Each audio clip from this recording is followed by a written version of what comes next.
Appropriations Committee meeting to order, and please call the roll. Alderman Strelchek.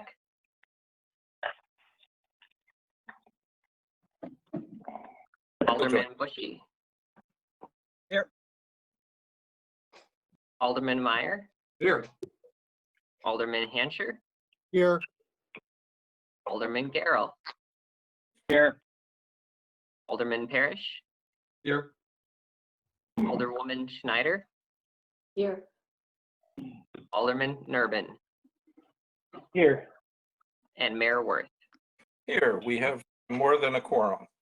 As I'm supposed to do at the beginning of every electronic meeting, I'm going to announce that please don't speak over anyone. Please silence your phones or your computers unless you're speaking so that we don't have feedback. People who are watching, please silence your phones. And while we appreciate public comment, we have a system for signing up for that. And I would note that this evening, nobody did. And finally, in case anybody is listening on phone or otherwise, please identify yourself when you begin to speak.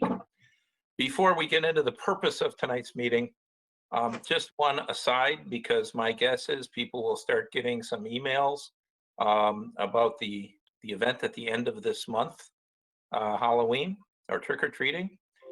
Trick-or-treating has never been nor is an officially sanctioned city activity. Therefore, we don't have rules regarding trick-or-treating. We have in the past set a trick-or-treat date by resolution, which is simply a guide. In fact, neighborhoods can follow it on their own. Unless somebody raises a different issue, what's going to happen is the city will make some recommendations, and that's all they'll be, is recommendations that, wear masks, try to social distance. If you don't want trick-or-treaters at your house because of COVID or any other reason, don't turn on your porch light. If you do want trick-or-treaters, turn on your porch light.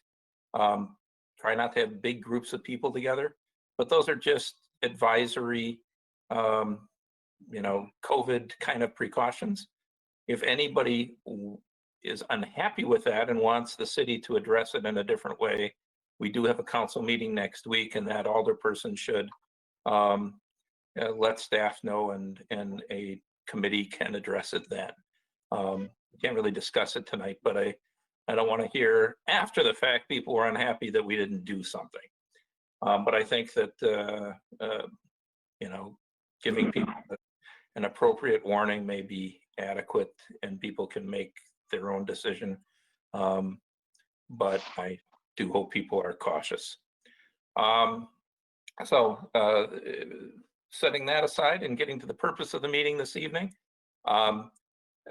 Mr. Jones is going to have some preliminary comments and a short, I repeat, presentation. After that, we might as well address the elephant in the room, and that's the future of our fire department report and recommendations, and decide whether we're going to do anything with respect to that, and then move on to any other additions, subtractions, or a motion to approve that the council wants. So that would be my request in the order that we take stuff up. We might as well get the fire department, ambulance department out of the way before we address other issues. So that being said, and yes, please mute if, although we would love to have your dog join our meeting. Mr. Jones, take it away. Thank you, Mayor, and members of the Appropriations Committee, as well as various members of the senior staff team that are gathered here tonight. As we all know, this is the main meeting of the annual meeting of the Appropriations Committee to review the proposed budget that was distributed back on September 25th, and to consider a recommendation in favor of adopting said budget here in advance of formally adopting the budget next month. As the mayor mentioned, I'm going to just take you through a couple of slides to provide a high-level overview of the process that has been followed to date. And really, this has tracked the third quarter of the calendar year. And if we turn the page back a few months, back in early July, the budget process commenced. with an update, the annual update to our 5-year capital plan, as well as instructions that were handed out to the various departments regarding budget development parameters. Fast forward to August, and the departments submitted their budgets. Those were reviewed through various meetings with the budget team, which included myself, Finance Director Caitlin Krieger, Assistant Finance Director Marie Kaiser, and Assistant City Administrator Justin Shinneman. From there, the budget team put together the draft budgets from each department, and a preliminary budget was distributed to the council right before Labor Day.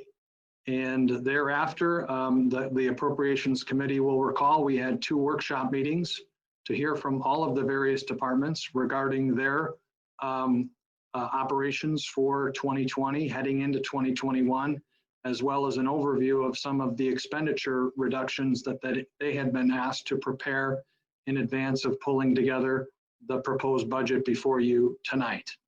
That led to the preparation and the compilation of the proposed budget, which, as I mentioned, was distributed about 2 weeks ago.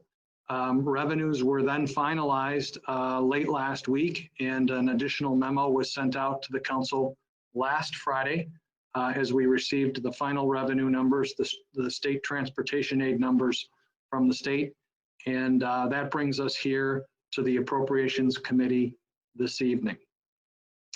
Real quickly, just want to provide a couple of slides which give a general overview of the budget. Here is the expenditure budget in total. And as you can see on the screen before you, expenditures are declining just north of $350,000. And across all of the various lines contained on this slide, you can see that every category is experiencing some level of reduction other than fringe benefits. The fringe benefits number or increase is being mainly driven by a 4.6% increase in health insurance costs for our employees. As was noted at the early workshop meeting in September, the library is also reducing their expenditures. And you can see near the bottom of the slide, their allocation is proposed to go down by $17,000 heading into next year. Some of the key takeaways from the expenditure side of the ledger include a reduction in the employee headcount by 2 full-time equivalents. That includes a full-time building inspector position in the Community Development Department, as well as the transfer of a utility clerk fully to the sewer and the water utilities, because 100% of her time is now devoted to supporting the city's 2 utilities. Additionally, we're realizing some reductions across our summer seasonal staff, primarily in public works and within the pool. And those reductions have also been included in the budget before you tonight. On the positive side, we are preserving the forestry division, which was created as part of last year's deliberations as we prepared the 2020 budget. As the council will recall, that was about a $200,000 expense that was added to the budget and included 2 full-time employees to help accelerate the city's efforts at removing dead and dying ash trees on public property. As I mentioned, health insurance premiums are increasing just under 5%. The proposed budget also includes modest wage adjustment figures for non-fire department staff. And we'll be taking the fire discussion up, as the mayor pointed out, after we review these slides. The fire committee recommendations are not included in this budget, as was mentioned. And interestingly enough, the identified reductions, which were included, I believe, in Exhibit B as part of the proposed budget document that was distributed, are equal or about equal to the fund balance that was used last year that was added to the total level of expenditures for the 2020 budget. So in a nutshell, we were in a position where we had to identify expenditure reductions due to a decline in some of our revenue sources. And it turns out that number almost hit on the dime the amount of fund balance or the one-time proceeds that were used to augment spending this year. Additionally, police and fire, those expenditure reductions comprised only 72% or 13% of the reductions that are included in the budget tonight. The council has been adamant and forthright in ensuring that public safety is our number one priority as we prepare the budget on an annual basis. Turning to revenues, here's another chart that shows the other piece of the budget pie. And again, the total amount of revenues is declining to the tune of $365,000, which is commensurate with the level of expenditure reduction shown on the previous slide. And again, across all of the categories, nearly all of the categories contained on this slide, all revenue sources are, or nearly all revenue sources are experiencing some degree of reduction. Taxes are going up to a small degree, just over 1%, due to an increase in assessed value that we'll talk about now. As noted in the budget transmittal letter, an adjustment to the tax levy was made possible by a $10 million increase in the non-tax increment district assessed value numbers that were received by the finance department as we went through the budget process. That is counterbalanced by an assessed value increase in the TID districts that the city maintains of nearly $50 million. So obviously that money is not accessible to us now, but as the TID districts begin to sunset over the next 5 to 7 year period, those increases in assessed value will accrue to the tax levy number that we're able to consider in future budgeting cycles. As noted in the transmittal letter that accompanied the budget, permit fees are continuing to decline due to a decrease in permitting and inspection activity. Some of that is COVID related, and we shouldn't forget that City Hall was closed down for well over 2 months earlier this year, and we were doing everything electronically, not only on the licensing and the permitting side, but on our regular city business side. As mentioned in the memo that was distributed last Friday, general transportation aid is also going down due to a decrease in the state's calculation factor. So that's another adjustment that we're having to work in to the overall budget that is before you tonight. All of the categories across all of the revenues that comprise the city's annual budget reflect all of the fee schedule changes that were reviewed by the Finance and Personnel Committee in late 2019 and into early 2020 this year, and ultimately adopted by the council in July.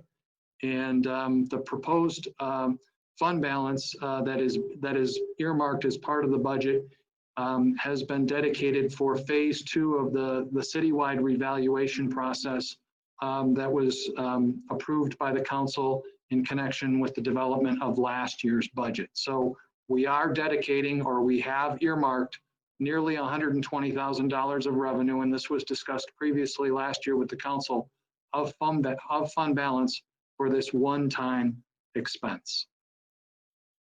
In terms of capital funding through the Capital Projects Fund, we are also seeing a slight reduction in the overall amount of money that is being allocated to fund the major expenditure categories that are funded on a year-over-year basis. This includes road maintenance, which is pavement sealing and crack sealing, building repairs across all of the city's various facilities, the replacement of vehicles and equipment in the Public Works Department, contracted ash tree removals that city crews are not able to get to due to various circumstances, roadway lighting replacement along the city's main thoroughfares, which have roadway lighting, parks funding, which was a funding source established last year with $50,000 of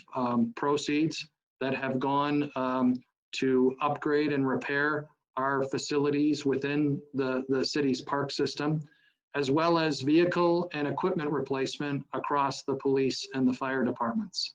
And while the number this year that's proposed is just under $1.2 million, it's commensurate with the amount that was recommended by staff with the 2020 budget last year, but was subsequently increased by the council at the Appropriations Committee.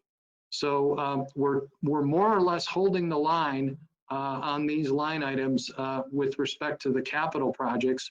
Now, I will admit, be the first to admit that we're not funding all of the requests that were received from the various departments, which totaled $3.6 million.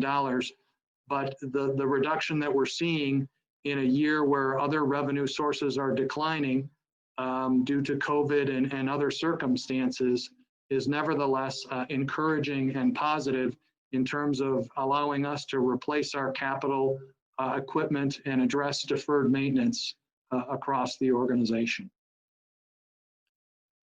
In terms of taxpayer impact, the proposed budget contains a mill rate that is presently $3.28 per $1,000 worth of assessed value.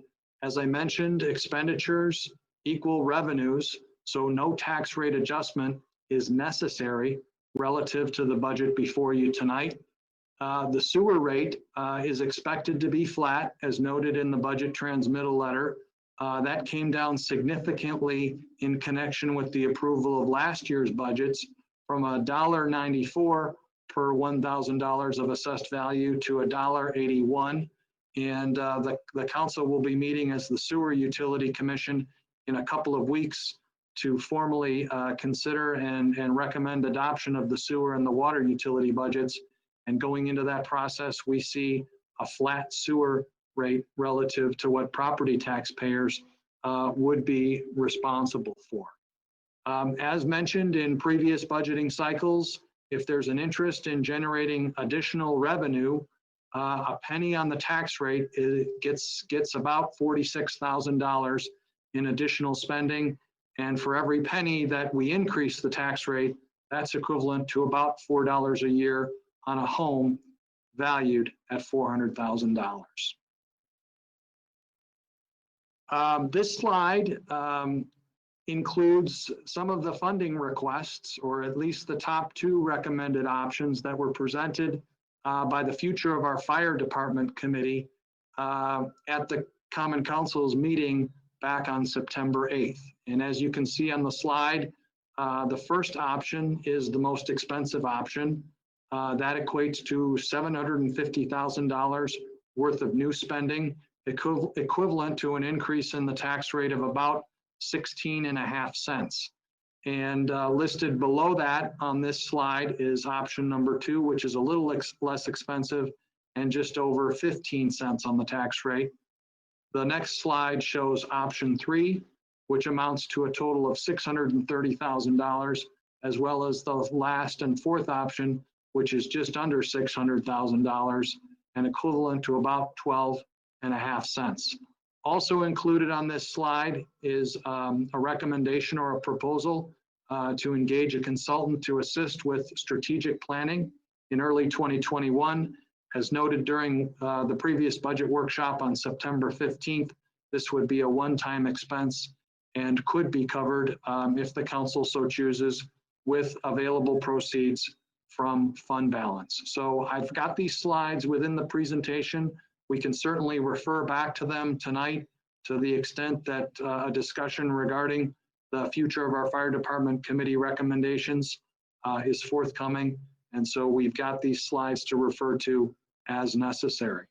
So to kind of bring it to a close, we've got a status quo budget for 2021, albeit with some reduction in our expenditures to the tune of about $350,000. For the most part, it preserves pay-as-you-go capital spending and is actually $35,000 more than the amount of capital spending that was approved in 2019.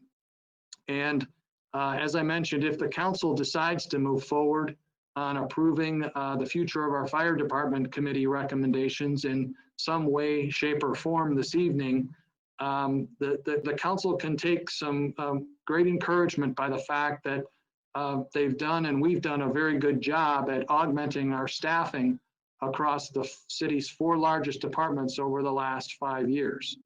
And as the council will recall, we've added 4 full-time positions to our police department. We've added a net of 1.5 additional positions within community development, and that includes the proposed reduction of the full-time building inspector I mentioned earlier. We added a new deputy chief position in the fire department in 2018. And as I mentioned as well, we added a forestry division with a complement of 2 full-time employees last year. So assuming the council moves forward on a couple of new positions in fire, we will have added 10 to 11 full-time equivalents to our largest departments. And with staffing across our biggest and busiest departments stabilized, that may pave the way for the council in the future to consider other opportunities, including the restoration of some of the cuts that have been necessary both through this budgeting cycle as well as other budgeting cycles. It may allow for the additional allocation of dollars for other capital needs, as well as a wage study to make sure that our wages across the organization continue to stay competitive into the future. So the recommendation before you this evening is the budget that was distributed on September 25th. It's a balanced budget which maintains structural balance between revenues and expenditures. As directed and requested by the Appropriations Committee previously, it maintains a flat tax rate and includes modest pay increases for all city staff except for the fire department, which will be considered separately. And at this point, as the mayor mentioned, the committee may wish to consider funding recommendation options presented by the Future of Our Fire Department Committee, as well as the possible restoration of any other expenditure reductions that have been recommended to achieve the balanced budget before you tonight.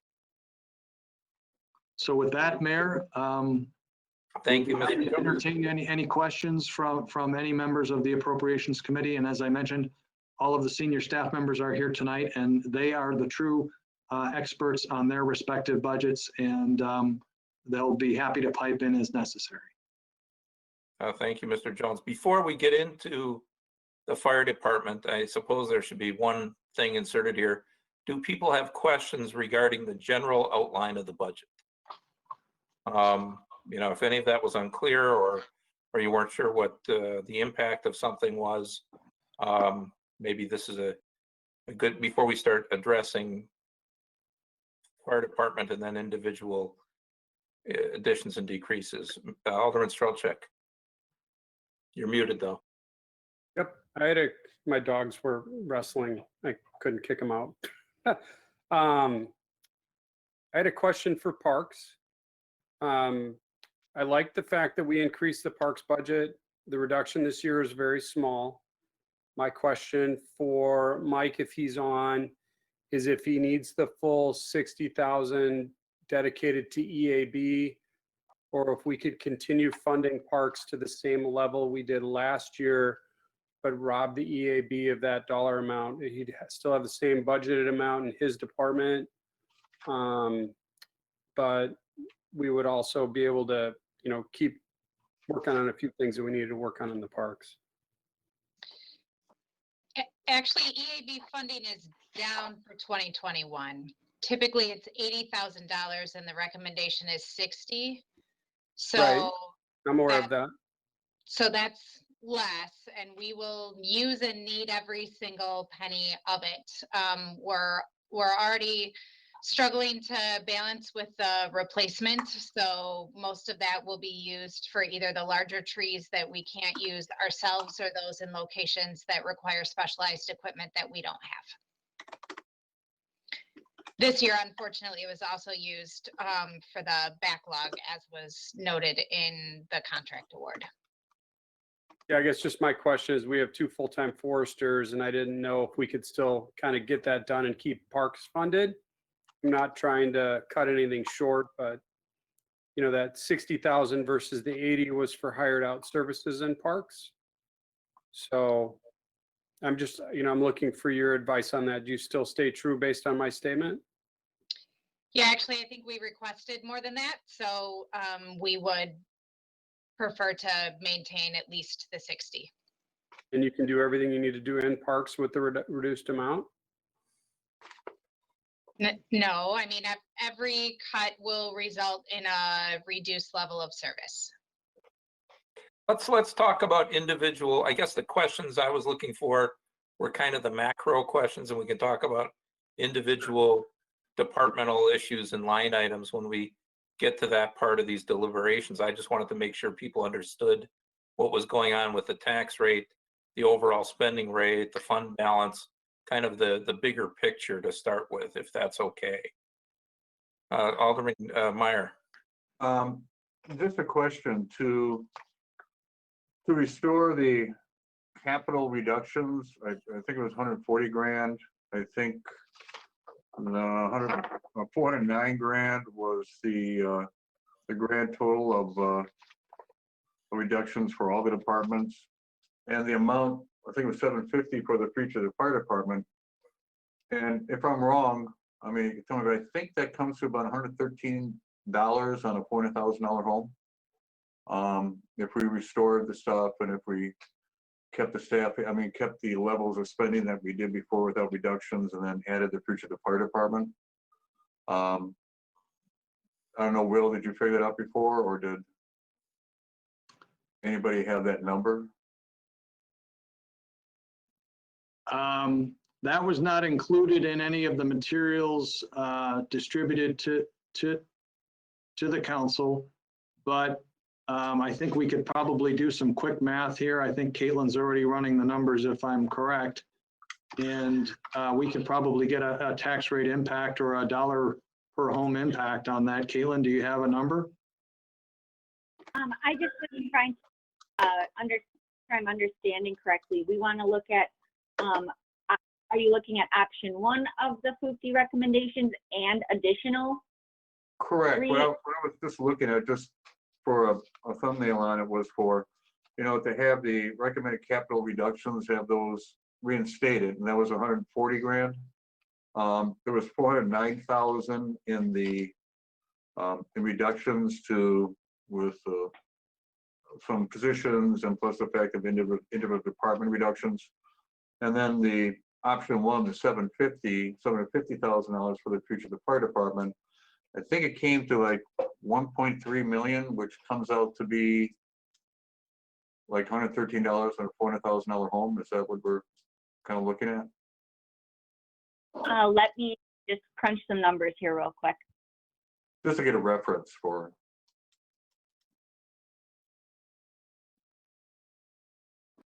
I don't mean to put you on the spot that way, sorry. No, good. It's a good question.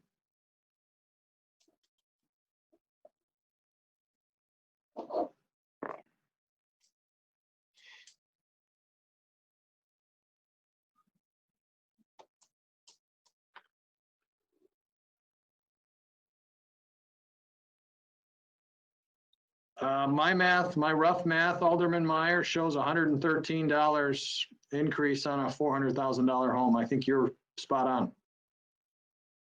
Okay, I just wanted to kind of give the council some kind of idea if everything was restored and if we had all this stuff, that's what would be an addition for a $400,000 home.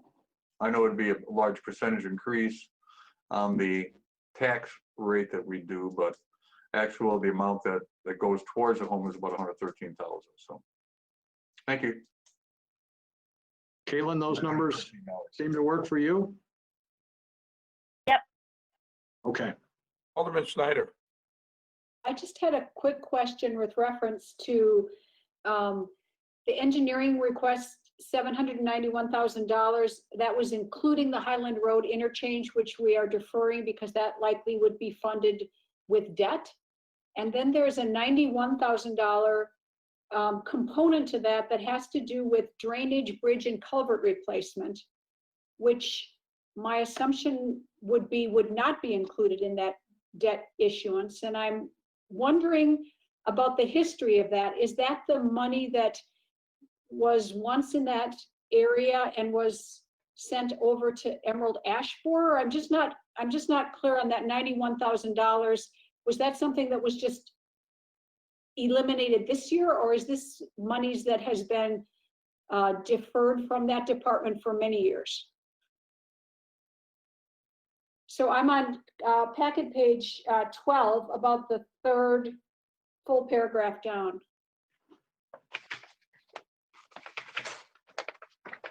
Well, as Alderwoman Schneider, as I mentioned, the total amount of capital requests that was received from the various departments was to the tune of about $3.6 million.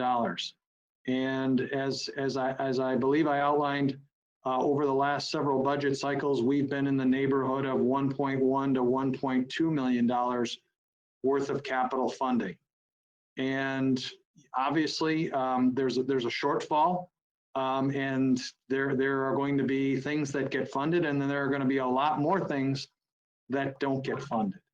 And you know, the recommendation from has this drainage money previously been deferred and sent over to the fund that involves the Emerald Ash Borer in previous years? Or I'm just wondering if we are way behind on this issue, on this. That is correct. Their previous, in previous budgeting cycles, I'd say 2 or 3 years ago, there was, I think, $40,000 a year being allocated to major and secondary drainage.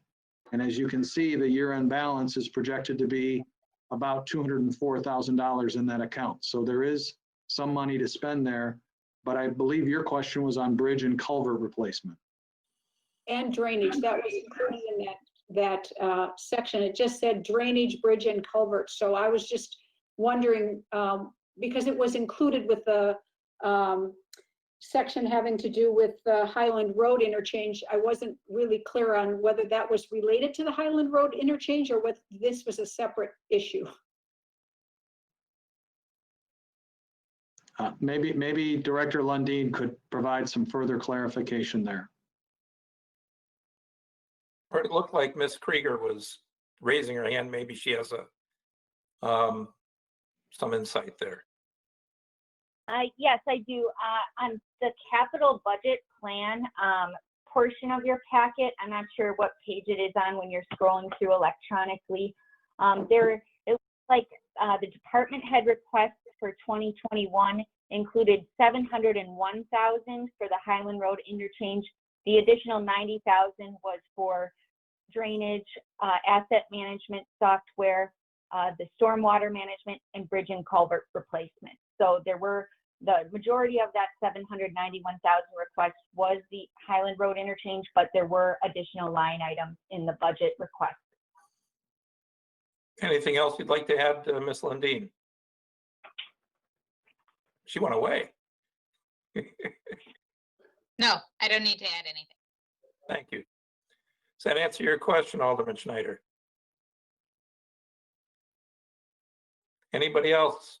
Or should we talk firemen?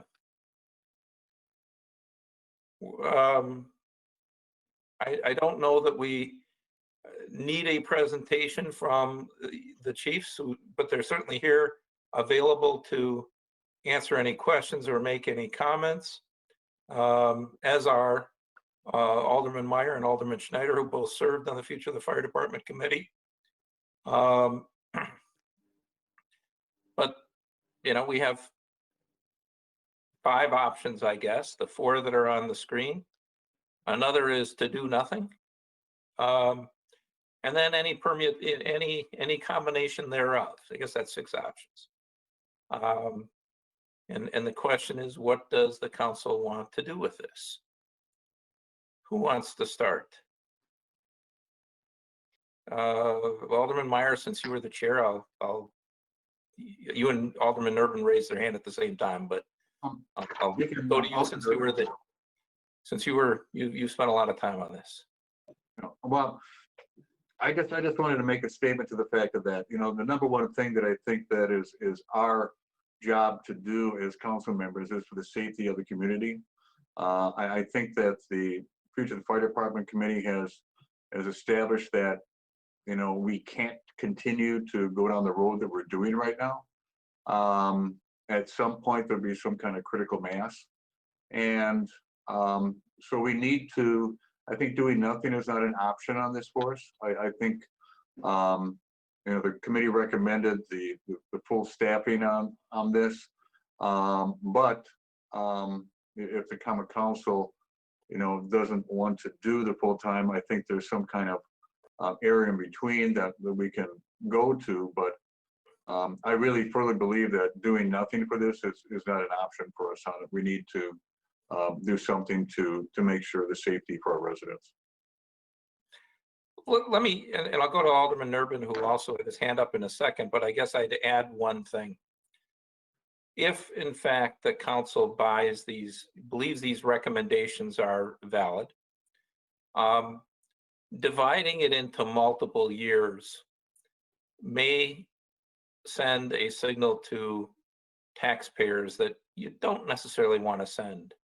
And that is that each year you have a tax increase. And are you better off saying this is, whatever choice the council makes, we made the decision that this is best for the department, and it's kind of like ripping the Band-Aid off. It's better to have it in one fell swoop than, divided over a period of time. Because if you start sending the message that, every year we're going to have a 7-cent increase, that is different than saying this is a need of the city and we've decided to do this. It's not, it's not going to send people out of their homes. I'm hoping, I'm assuming most of our residents, it's not going to be the decision whether they stay in their homes or not. But I do think that if we, the creep of a tax rate is more disturbing, I think, to people than it is to say there's a absolute need, if that's the decision, and we made the responsible decision to do it. If every year it goes up a little bit, I think you may find that you have more of a backlash from people believing that the city's historic frugality is something behind us. Flip side, and I was going to make these comments at the end, so I'll make one other comment. Hopefully we don't have other years with 2% projected decreases in revenues. But we only have a 1% increase in pay, and the largest single item in our budget is labor. Our labor costs are going up greater than that 1% because of benefits and everything else. There is no way to sustain on a year-to-year basis a flat tax rate if your revenues are going down and your overall spending by necessity is going up at 2 to 2.5% because of things like benefits and other required payments. So when we get to our strategic planning, whether we do it with an enabler, a consultant or not, I think we have to look at what is the long run. Are there areas that we believe the city's overspending, or have we, cut things back as much as possible? And unless you have construction growth at 2 to 2.5% per year, which it is unlikely we're going to when we're over $4 billion of assessed value, you've got the two don't mesh together. Your revenues are not going to go up as fast as your expenditures. So we may have to look at other tax rates in the future, increases, whether it's after I'm mayor or not. But I do think a big change like this may be easier and more palatable for people to understand if you present it to them as one presentation. Alderman Urban, you had your hand up. Maybe not. Anybody else? Is there a proposal? You muted me, so. Oh, I was gonna recommend doing something along the lines of option one, and if we want to budget for it and present it as a single tax increase, which I think has some merit, so this doesn't have a natural amount of creep associated with it. I think that's good. I would recommend hiring the deputy chiefs at a slower rate than 3 in a single year, though. Maybe 1 per year, or maybe 1 every 9 months. Make sure we're always getting the best candidates and a fresh pool for each application. We're not plucking them all from the same pool. If we only hired 1 in the first year, that'd give us 5.2 cents roughly of budget wiggle room to address other things that we're getting up elsewhere in the city that are probably going to be a one-time issue because of COVID this year and the reduction in revenue associated with it. But I do agree with the mayor that presenting this all at once is probably more palatable than they'll do 10 cents this year and another 2.5 or 3 next year and another 2.5 or 3 the year after that. Something needs to be done and soon, because we're kind of holding things together on bubblegum and duct tape. And so far doing a fine job doing it, but it's like musical chairs. Sooner or later the music will stop and there won't be a chair there, and we don't want that to happen.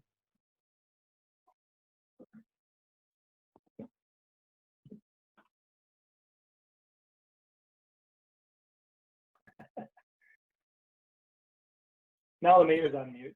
You, Alderman Parrish. I try to mute myself. Thank you. I think the future of the fire department committee did a fine job.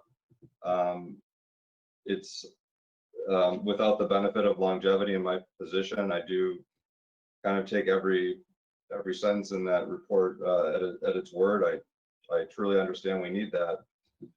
I'm also thinking about what the mayor just said, and also Alderman Nerving, because I did have the thought of pacing the rate of hire for the deputies who are also paramedics, which I think is very important for the public to understand, that it's difficult to fill that paramedic position from what we were told. And these deputies will also be full-time paramedics. So normally I would agree with what the mayor said, that it's good just to get it over with.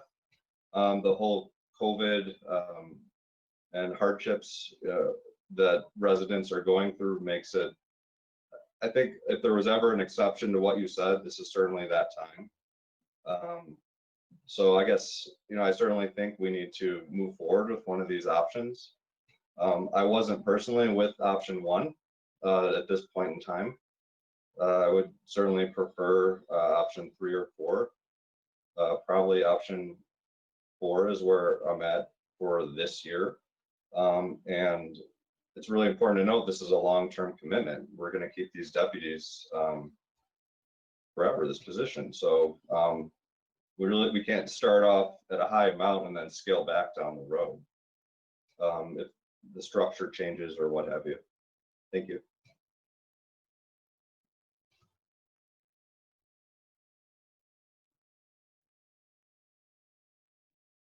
John, you're on mute. Alderman Hanster. I guess I would like to hear from the chief what his feelings is about hiring all 3 of them together or having one hired one at a time. Chief Bielk. Yep. And I mute myself. Well, the whole thing is we need both of these. We need some full-time people. We need to pay our people well. And whatever the council works out to, whether it be every 6 months, 9 months, I heard, whatever, I'm willing to work with anything. We just need to do something. So we don't have those people now. Will we make it another 6 months or 9 months? Well, we'll keep using, well, somebody said bubble gum and duct tape. I prefer rabbits and hats, but I've run out of rabbits and hats. Alderman Schneider. If we do choose to phase in the deputies, I would be in favor of funding, if you notice, option 3 has paid on premise at Station 1 and option 4 does not. And I think that would be multiple part-time people to do a 24/7 in person at one of the stations. And I think that if we are phasing in the chiefs, we should select an option where that person is available, because that will give us an additional person for the ambulance every day. So I think that it's in comparison, it's $79,000, 1.72 on your chart here. And if we are phasing them in over 9 months or et cetera, I think it would be good to get that person in place, just my opinion. Alderman Boucher. I'm in agreement with everyone before me about the importance of definitely fire and EMS services and making sure that's well supported here. I'm also in agreement with what Alderman Urban started out with and continuing with the idea of rolling these in over time. Because I'm also thinking is that, you know, we can talk about no tax increases, but if I'm not mistaken, there's also the other side of this presentation that we still need to listen to concerning capital investments. And so I don't know what's going to be going on down the road. I'm sure there's always opportunities for what happens with, not opportunities, but situations that happen with the taxes. And I think the smartest thing is, as Alderman Parrish said, is at this point, trying to be as streamlined as possible and adding them in a staggered fashion for the full-time deputy chiefs. Alderman Hancher. I'm more in favor of having them all hired at once, because I think it's important for them to work as a team. You gather your team together and put out a strategy of how you're going to do this, as opposed to every 6 or 9 months bringing in a new person and then having them to readjust everything. I think it'd be more beneficial as far as training purposes and working together cohesively to have all 3 on board right away, so they can work out any kind of problems that they see happening. I'll jump in with my opinion.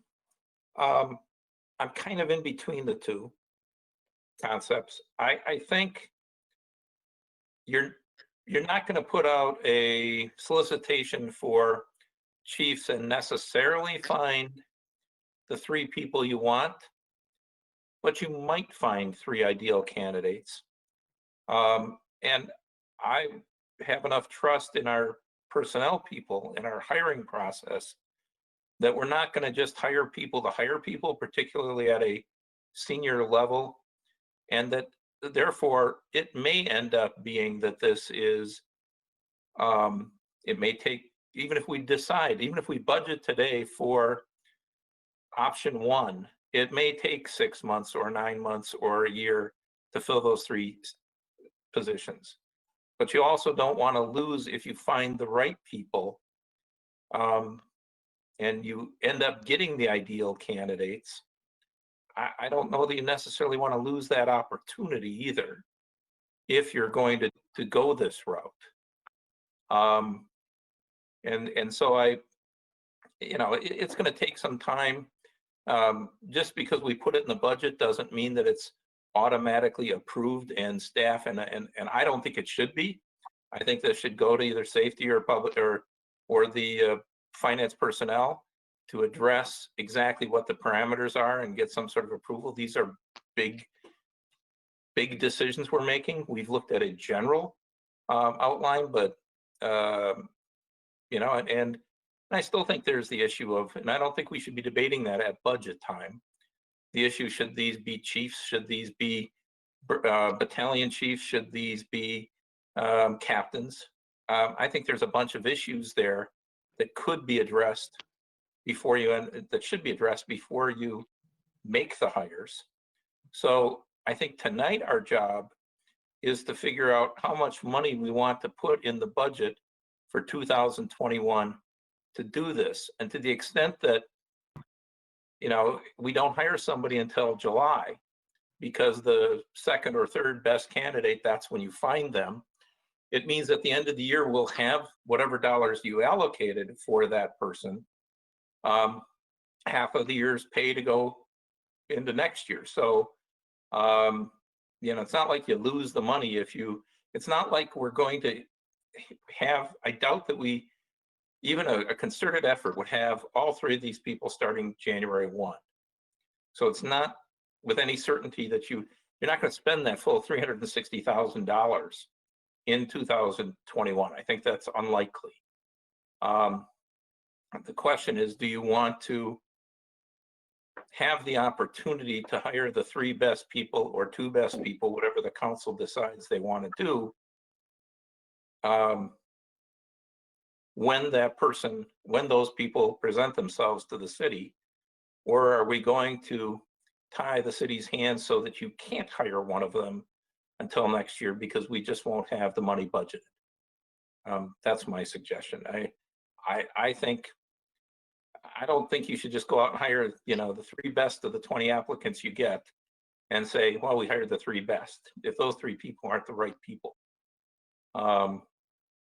At the same time, I'm not sure if we think this is important for the long-term health of our fire department, and we've decided that, I don't know that you necessarily push it off.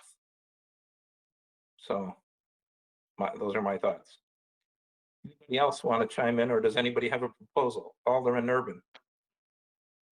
Yeah, that's why I suggested allocating the budget for it, but to your point, you do have flexibility on how to execute that. And even if you're going to hire, you look at the expenditures on this list, some of them kick in right away because they're pay increases, and some of them are hiring events. And if it takes you half the year to hire the people, you're going to be behind your theoretical spend rate, you know, 150, 200 grand for the year, because you're not going to hire them until later in the year. But you would have the flexibility to do it if the right person came along. So by budgeting for it, you know, you're likely, just in round figures, if you budgeted the whole 750, you're probably only likely to spend $500,000 of it in 2020, unless you found all the blue-eyed unicorns right away on the first time you went out to get applications. And that would provide some relief in other places where we're perhaps cutting too deep. We haven't talked about the rest of the budget yet in a bunch of detail. I'm sure we'll get to it after we get to this issue. But that's why I was recommending, you know, picking what your plan is and then funding it. And whatever you do, you're going to spend it a little slower than what's presented here in year one, because you just can't have everyone show up on January 1st, to your point. Alderman Garrell.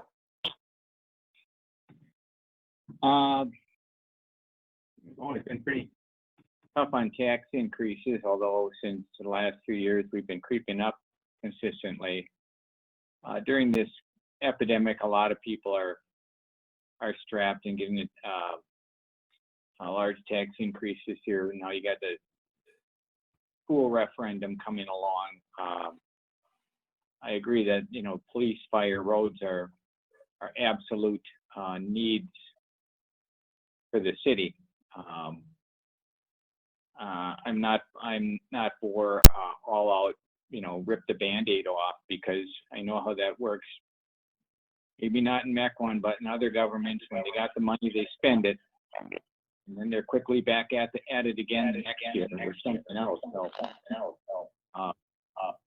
I'm not really for rip the Band-Aid off, put it all into the most expensive program and go from there. So I think option 3 or 4 is a little more comfortable for the residents, and I think that the chief will get some good people on there, and we'll get it funded. But I'm just uncomfortable, especially with the $55.7 million the school is going to hit us with coming up here very shortly, which I think was a huge amount of money going forward on that. So I'm just concerned with keeping our tax rates reasonable in Mequon, and and not ripping the Band-Aid off and just say, all right, well, we got it now because next year we'll have other needs.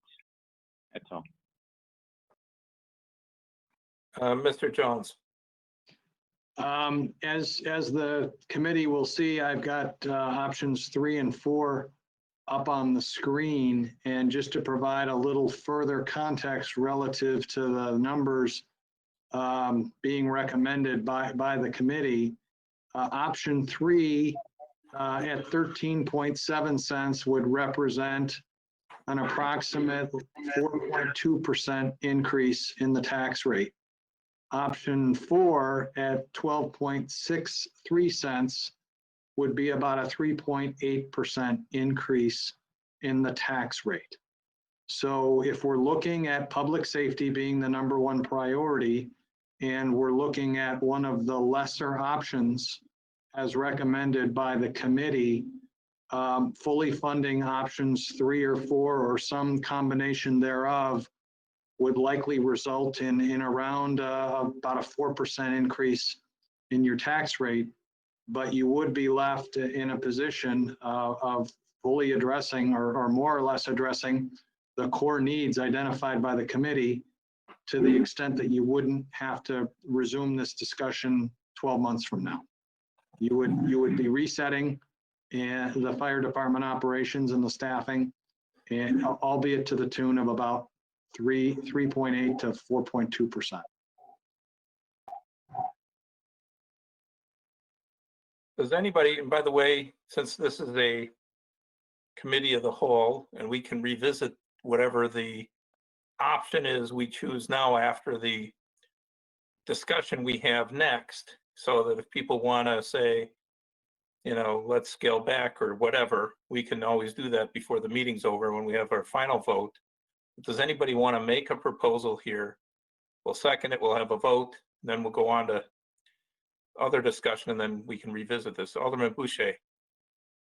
Actually, I have a question here as far as procedure of this. Are we actually voting on saying we would like options 1, 2, 3, or 4? Or are we going to use these as a base and say that we're recommending a certain amount, say 500, 600, whatever thousand, and then it's up to the police chief, or I'm sorry, fire chief to come back and individually go through these through the committees for the individual approvals? I think the latter. Oh, if that's the way we want to do it, you can do either way. You know, I would prefer that we allocate a dollar amount that we set in budget. We set dollar amounts in committee or council or committee of the whole. We make expenditure decisions. So then if I can follow that up, so that would mean if, for example, we said $600,000, and that would approximately be option 3 with the idea it's not going to all roll in at the same time, but then Chief Biel would then have the options of immediately at the budget cycle trying to go forward with the pay increases as he's seeking deputy chiefs. Is that correct? It is. Is that your proposal? Well, it was questions right now. I don't have a specific proposal. Okay. Alderman Meyer? Let me get my mic on here. I think we're looking at, I mean, it's a dollar figure we're going to look at, but I think that, you know, when you're looking at the options here, I think we should be well cognizant that that should be pretty much the way that that's going to be set up for, you know, the hiring or the paramedic increases. You know, it shouldn't be the fact that we give a dollar figure and all of a sudden, you know, let's say we go with option 3, and instead of going with 2 deputy chiefs, you know, we'd eliminate one of the other ones and add a 3rd deputy chief. I don't think that's what we should be doing. I think we should have that dollar figure, and then fully aware of that. That is kind of the setup that we're looking at getting from that dollar amount. I think that message will have been sent to the chiefs, and also remember, parts of what we're approving is subject to collective bargaining with the fire department union. So that will, you know, they're going to have watched this. They're going to know what we allocated and what we discussed, and it'll become part of the discussion on their ultimate contract.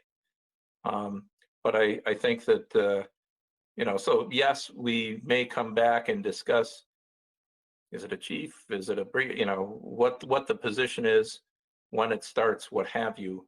But if we allocate the budget and we say we're going along with 1, 2, 3, or 4 is kind of our concept. But I still think we could do what Alderman Boucher said, you know, allocate a dollar amount, $600,000, $575, whatever, with the understanding that we think that 2 chiefs or 3 chiefs is a better ultimate goal. But nobody gets hired until the committee has that discussion. Alderman Boucher. So then I think with all that, we're looking towards option 3. I would propose a funding amount of 600,000 even. Is there a second? Getting Second. Discussion. Alderman Meyer. So if I get this correct, so we're funding it for the recommendation for the committee was to, first of all, do the full funding on it. I appreciate the Alderman Bushy's recommendation, but you know, these are the dollar figures that we're looking at, and I think what you just said, the 600,000 instead of the 630,000. Correct. That is the proposal. Reason being why we dropped it 30 grand. just because hiring will not happen on the 1st, so going with a somewhat staggered approach. But still going forward, we're looking to have that full dollar amount for those positions. So the If next, you were to hire somebody, so the next year we'd be looking at still getting the 630 for it. So we'd still need to have that funding amount. that is correct. Mr. Jones. Thank you, Mayor. My question is for the fire chief. Chief Bialk, with respect to the paid on-premise position at Station 1, is there any way to fulfill some of that dollar amount within our existing budget such that we might be closer to the $600,000 number proposed by Alderman Bushy? For those of you who sat in the, for the 2 older people that sat in the future fire department committee meeting, the idea of having a second POP position was to incentivize people who don't live in the city to come here and work. And we would only use it if we couldn't find somebody to work a Saturday, maybe we want to use it during the day from 6 a.m. to 6 p.m. or on weekends or holidays or whatever it is. It may not be something that's done every day. If that's what your question is, that would it be used all the time? Is there some way to reduce it? Is that what you're asking? What I think I'm hearing you say is that's the all-in number, worst case scenario. Yes, that's someone here all 365 days, but it may not be necessary. Maybe it's only, like I said, we'll have to wait. Maybe it only happens in the summer. We've had even these couple of weekends coming up here, we're a little low again. So maybe that we'd have to pull that out. It may not be necessary all the time, but one of the things we have is we have 6 or 8 Concordia students. And for a college student to make the $3 an hour, it's not worth their effort, but if they got some hourly wage, at least they'd have something to look forward to, and we have a good employee in the station too. Thank you. We have a motion and a second. Other discussion on that motion? Hearing none, please call the roll. Or should we just do this by a show of hands for now, and let's do this with a show of hands for now. We'll have a vote on our overall decisions later. So all in favor of directing this towards option number 3 at a budgeted amount of $630,000, raise their hand. I see 1, 2, 3. 600,000. That's what I said. That doesn't look like it passes. Wait a minute, 1, 2, 3. Oh, Alderman, now we have 5. People are just, hands go up and down. Do it again. Everybody with their hand up. That is 5. So that is where we're going to be. And that's the amendment right now to the budget. We'll vote on the whole package of whatever our amendments are once we get through the rest of the budget. And Mayor, I'm sorry, just to clarify, that's 600,000? Yes, sir. Got it. Thank you. So what else are people thinking? Now is kind of are people happy with the rest? Does anybody want to move to approve the budget with this addition and go home? Although you're all at home, or something else. Alderman Garrell. I think that Will and his team did an outstanding job really working through this, and I'm just going to move to approve the budget that he put together. With this amendment, right? This amendment, yes. Is there a second? It does not appear there's a second. So, discussion. Alderman Meyer, was that a hand? Alderman Parrish. Yeah, I appreciated the recommendation for strategic planning. It doesn't sound like there's been significant strategic planning. Certainly, at least, Mayor, since this group of leaders has been in place. Just in my time in public works and touring the facilities and getting to know how the organization works, I do have some major long-term concerns about the viability of our facilities and really with drainage and our ability to protect, our city's most important asset, which is people's homes. So I think really the only way to address that, because it is a strategic planning. And so if that's the way to accomplish that, let's do a strategic plan. Does it need to be $10,000? I don't know. But I'm certainly all in favor of sitting down and spending some time and figuring out a long-term plan for our facilities and drainage. So I guess I will make a motion right now to add in strategic planning for 10,000. Is that Alderman or Mr. Jones had suggested that relatively small amount could come out of the fund balance?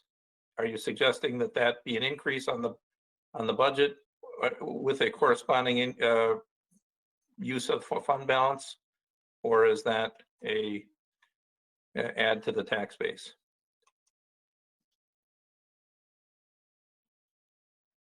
Alderman Parrish.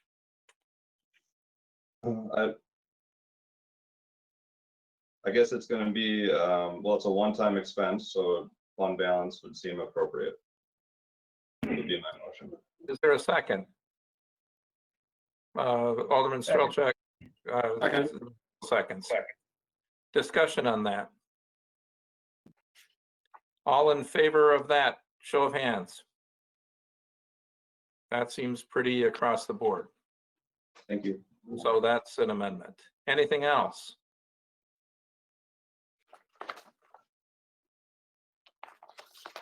Alderman Meyer.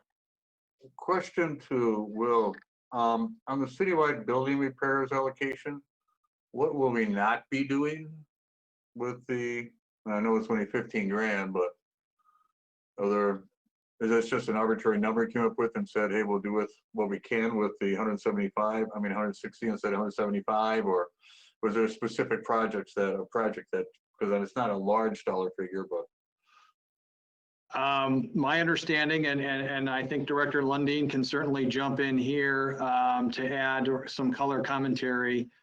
We have been fortunate enough to achieve level funding. I'm not sure that it's enough level funding of $175,000 over the last couple of budget cycles in the wake of the facility study that was completed in 2017, 2018.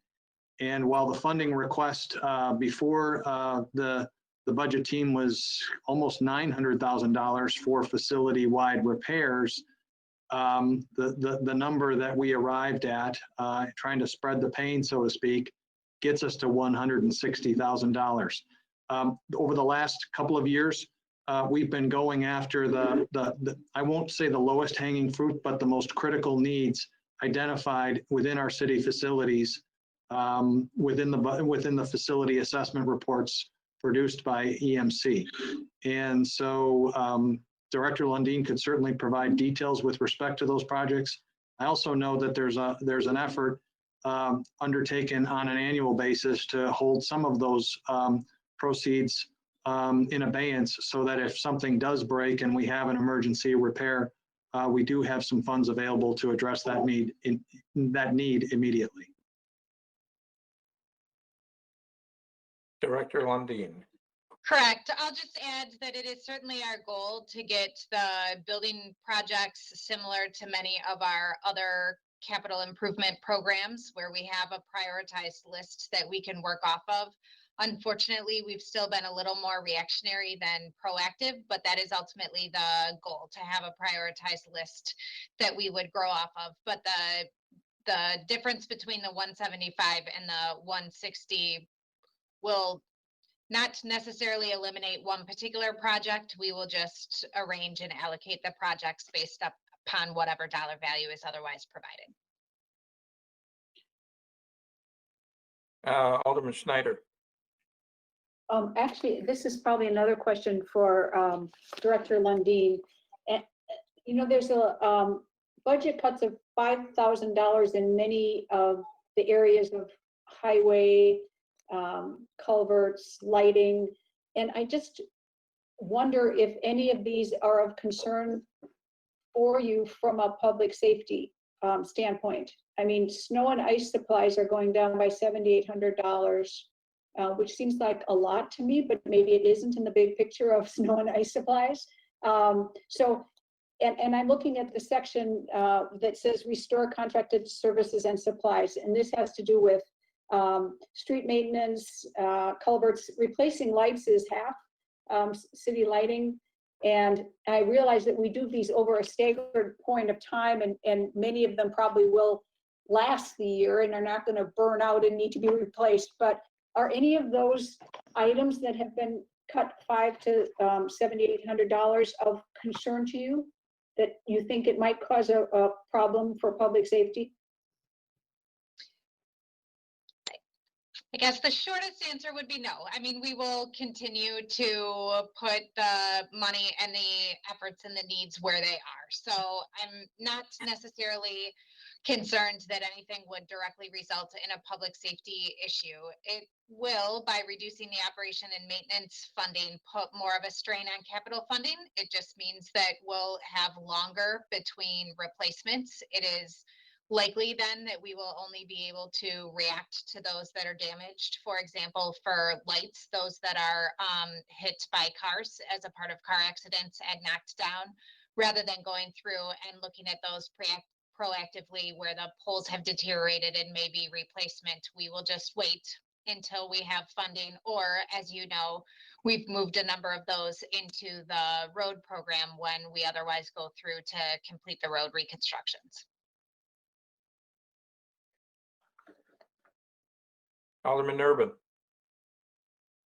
I had a question regarding the festivals budget. I realize for 2020 I understand for 2020 we're allocating zero because we're carrying over the unused funds from 2019. But I think the committee does plan to do something for Winter Wonderland, you know, along the lines of Santa in a plexiglass box. So that's going to have a cost to it. My question is, if we don't fund them at least a little bit next year, aren't they going to be behind theoretically starting out for 2020 because of those funds spent in 2019 that don't carry over? And along those lines, shouldn't we put something small in there along the lines of the $2,500 they're projecting for that, the budget to pull off that event? And I propose taking that out of Family Fund Before the Fourth. We already made a reduction there, but you know, I have a hard time sending $7,500 over to that festival when we're not doing anything for our own. Well, I would note that that is always been kind of our own also. We're a major sponsor, but I do understand your point. Is it, so that's a proposal. Is there a second?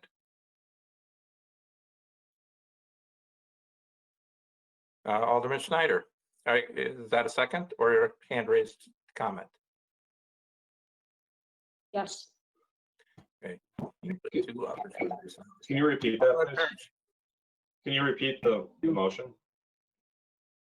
Well, the motion is the motion is essentially to restore at least a small amount, $2,500 for festivals in 2020, and so that it's neutral as a budget line to take it out of family fund before the 4th. I mean, that event, you know, it's hard to pull off in accordance with CDC guidelines, and I'm pretty sure it didn't this year. It probably won't next year. Okay. You know, we've canceled almost all our events this year, so. I just wasn't seeing it in the capital budget. That's more of an operating thing, right? Oh, no, it's in the recommended expenditure reductions, exhibit B, page 1. You can also find it buried in the Munis printouts as well, but Thank you. both of those accounts typically get $1,000 apiece, the normal funding level. So we have a motion to reduce family fund before the 4th from 7,500 to 5,000 and to give $2,500 to the festivals committee. Any other discussion?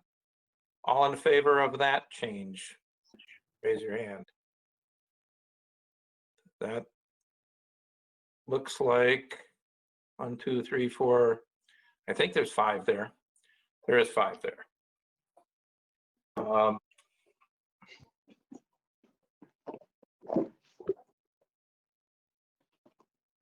And then I just had one other question. Yeah, go ahead. I noticed we also were foregoing Rotary membership for the city administrator. I know they're meeting virtually in a somewhat reduced capacity, but do we really want to save the $836 and give that up and, you know, cut off a community outreach avenue between the city and a major organization within the city? Or do we want to just add that back in? If we want to pay for it on a one-time basis this year with fund balance, that's fine too. I just didn't know we should really be cutting that. You know, it's a visibility thing, it's a networking thing, and a relationship building thing, and those things are important. We probably get more than $836 worth of value out of that. Is that a motion? That is a motion to restore that. And if we can pay for it out of fund balance, so it doesn't go to the tax levy. I mean, it's only a 1 year. Mr. Jones. Thank you, Mayor. Thank you, Alderman Nurbin. I am more than happy to maintain my existing membership in the Sunrise Rotary Club. I know the mayor and Alderwoman Schneider represent the city at the Noon Rotary Club, the Mequon Thiensville Noon Rotary Club. So we're covered on both club fronts from a city perspective. Rather than getting real complicated in terms of adding fund balance or making cuts or what have you, I'm confident that I can work within my existing budgets here at City Hall to preserve that membership and make some adjustments elsewhere such that the council doesn't need to take action here. Just direction to maintain that should suffice. That's a good answer, I think. Very good. Anybody else have any comments, questions, changes to the budget as presented? Alderman Hancher. Going back to the fire department, my first choice was to fund the whole thing at $750,000, but it seems like most people want option 3, but I think we should have, instead of cutting it short at 600,000, why don't we just fund it at what they wanted at 630,000. Instead of cutting it short of 30,000. If the majority of the people in the council wants option 3, then why don't we fund it the way that they planned it out and worked through it? Is that a motion? Yes. Is there a second? Second. Okay, we have a motion and a second. Any discussion on that option? All in favor of moving the 600 to 620, please raise your hand. 630. 630, excuse me. That wasn't intentional. That's Alderman, I only see one hand raised. I don't even see the movement's hands raised. 1, 2, 3, now we have 5. That's a majority.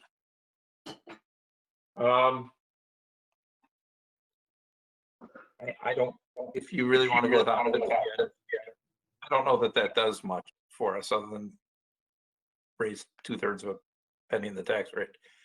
Alderman Strolchek. I think just that motion and the second on the motion also is mirrored with the earlier discussion to the chief to hire slow and hire appropriate. If you don't have the candidate with the first round, please wait. Make sure you have the right person position. If it takes you 6-9 months, great, just the right one for the role. And, let's not spend a lot of time trying to massage somebody in that might not be a perfect fit. It'll stay for a while. Hard enough to deal with Chief Zellman. Oh, I'm just kidding. Chief Zellman's was a great hire. Other comments or changes to the budget as proposed? Alderman Meyer, it looked like you were heading somewhere in our preliminary comment, your preliminary questions. Maybe not. No, not really, no. Okay.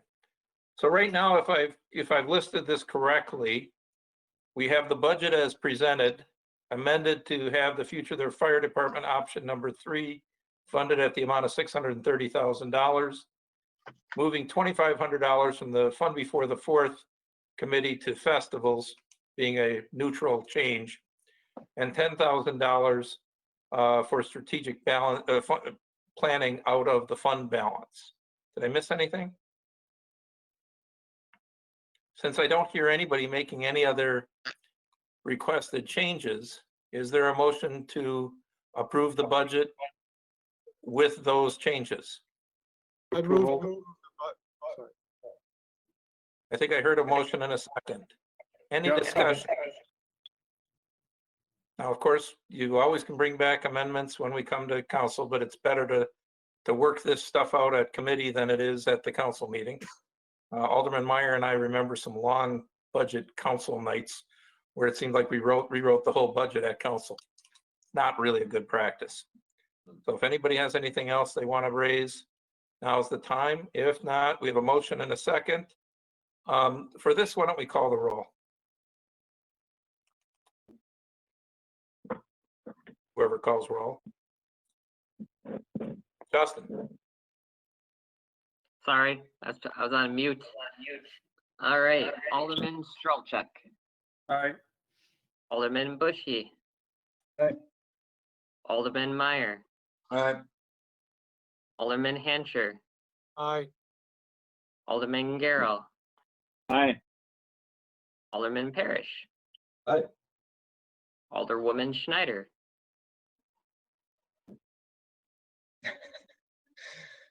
Aye. No giggling. Alderman Nervin, Aye. Mayor Worth, Aye. It is nice to have unanimity. We'll take this up in a few weeks. If not, there's one motion to be made. Alderman Garrell, Move to adjourn. a second. We have a motion and a second. All in favor, say aye. Aye. We are adjourned. Have a good evening, everybody.